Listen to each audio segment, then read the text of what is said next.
అందరికీ కూడా ఆ పరమశివుని యొక్క కృపా కటాక్షాలు లభించి ప్రతి ఒక్కరూ సుఖ సంతోషాలతో ఆయురారోగ్యాలతో ఉండాలని ఆశిస్తూ ఈ సంవత్సరం ఫిబ్రవరి 15వ తారీఖున 2026 సంవత్సరంలో మనం జరుపుకోబోతున్న మహాశివరాత్రి శుభ సందర్భంగా బ్రహ్మకుమారి ఈశ్వర విశ్వవిద్యాలయంలో అన్ని సేవా కేంద్రాల వారు చాలా ఉత్సాహ ఉల్లాసాలతో ఎంతో ఉన్నతమైనటువంటి కార్యక్రమాలను నిర్వహిస్తున్నారండి.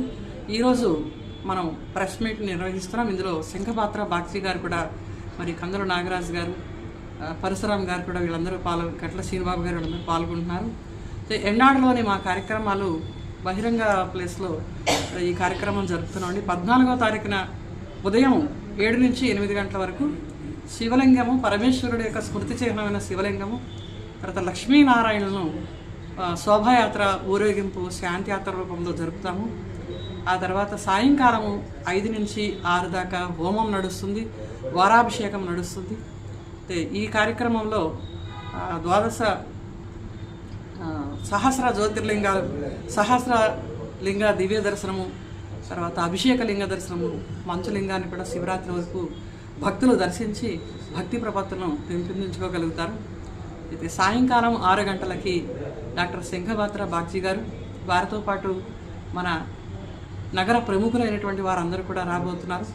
ఇదే కాకుండా మన విశాఖపట్నంలో రామకృష్ణ మిషన్ నుంచి స్వామీజీ వస్తారు. అదేవిధంగా చిన్మయ మిషన్ నుంచి స్వామీజీ వస్తారు.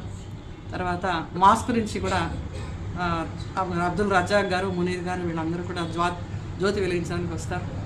మరి గురుద్వారా నుంచి కూడా సాధు సంగత్ నుంచి జ్ఞాని గారు కూడా వస్తారు, ఆనంద్ గారు కూడా వస్తారు. తర్వాత బౌద్ధ మతస్థులైనటువంటి బౌద్ధ మాంగ్స్ కూడా చాట్ల బాబురావు గారి ద్వారా కార్యక్రమానికి వారు కూడా వస్తున్నారు. ఇలా అందరి ఆత్మలకి కూడా తండ్రి పరమేశ్వరుడు కాబట్టి ఆ పరమాత్మ తండ్రి యొక్క అవతరణ మహోత్సవాన్ని మనందరం కలిసి జరుపుకోవడానికి, సర్వమానవ సౌభ్రాతృత్వాన్ని చాటి చెప్పేందుకు, ప్రతి ఒక్క ఆత్మ పట్ల సోదర భావాన్ని పెంపొందించుకుని, గౌరవ భావాన్ని పెంపొందించుకుని, ఇతర ధర్మాల వారు ఏదైతే అనుసరిస్తున్నారో భగవంతుని పొందడానికి ఆ మార్గాన్ని మనం కూడా గౌరవిస్తూ పరస్పర ప్రేమాధారణలతో ఈ వైషమ్యాల్ని, దుర్గుణాల్ని, దుర్వ్యసనాల్ని వదలడమే అసలైనటువంటి ఉపవాస జాగరణలుగా మనం అందరం తెలుసుకుని సత్యమైన శివరాత్రిని మనం అందరం కూడా జరుపుకుందామండి. ధన్యవాదాలు. వంశ